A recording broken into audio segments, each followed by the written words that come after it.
Sara Labati sinulo ang anak. Claudine nagsorry sa body shamer. Karen Mix TV Showbiz Update. Disclaimer, ang mga larawang ito ay hindi pag-aari ng uploader. Ito ay kinukuha sa karagdagang impormasyon. Credit to the rightful owner. Sara sinulo ang anak sa concert. Ang eldest na si Zion ang date ni Sara Labati sa concert ng Coldplay, at sa video na pinost ni Sara makikitang nag-i-enjoy silang mag-ina sa concert. Ang nakakatuwa pa, alam ni Zion ang song ng banda at nakising along ang bagets. Ang ganda ng comment ng followers ni Sara sa banding nila ni Zion. Hindi raw makakalimutan ng anak ang araw na yun na nasa Philippine Arena sila. May mga pasaway lang na nagbiro na ituloy lang ang ng mag-ina ang pagwawaldas ng pera at pati ng kasiyahan. May netizen naman na ang outfit ni Sara ang pinansin dahil parang namalengke lang daw, pero angat na angat pa rin, ang ganda. Chinek tuloy namin ang outfit ni Sara at totoo nga, naka t-shirt, baggy pants, rubber shoes at cap lang ito, and yet litaw pa rin, ang ganda.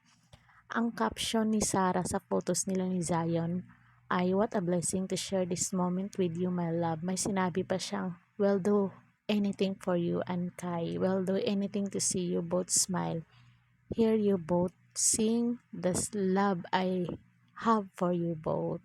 Saad ni Sara Labati. Samantalang sa kabilang banda, Claudine nagsorry sa body shamer. Nakakaloka ang mga body shamer dahil kinailangan pang magsorry ni Claudine Barreto sa kanila dahil nakita nilang nagsasag ang arms ni Claudine kahit pumayat na siya. Sabi nito, 84 pounds ang nawala sa kanya at imposible na walang excess skin sa 84 pounds na nawala sa kanya. Arms lang daw niya ang nagsag at kailangan niyang ipalipo na sana.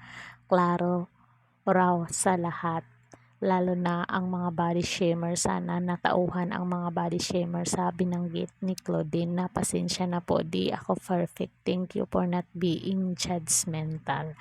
Tama ang isang fans ni Claudine. Nakakalungkot na kailangan nitong mag-explain na dapat ngang nagsusuportahan ang mga babae, lalo na sa usaping pagpayat at pagtaba. Tama rin ang isa pang nag-comment na baliwala ang pagsusorry ni Claudine sa mga body shamer dahil kahit anong sabihin niya, may masasabi pa rin ang mga pakialamera. So kung nagustuhan nyo ang larawang video at larawang ito guys, paki-comment para mabasa natin ang inyong naging pahayag. This is Karen Mix TV. Hanggang sa muli, and thank you so much. God bless us all.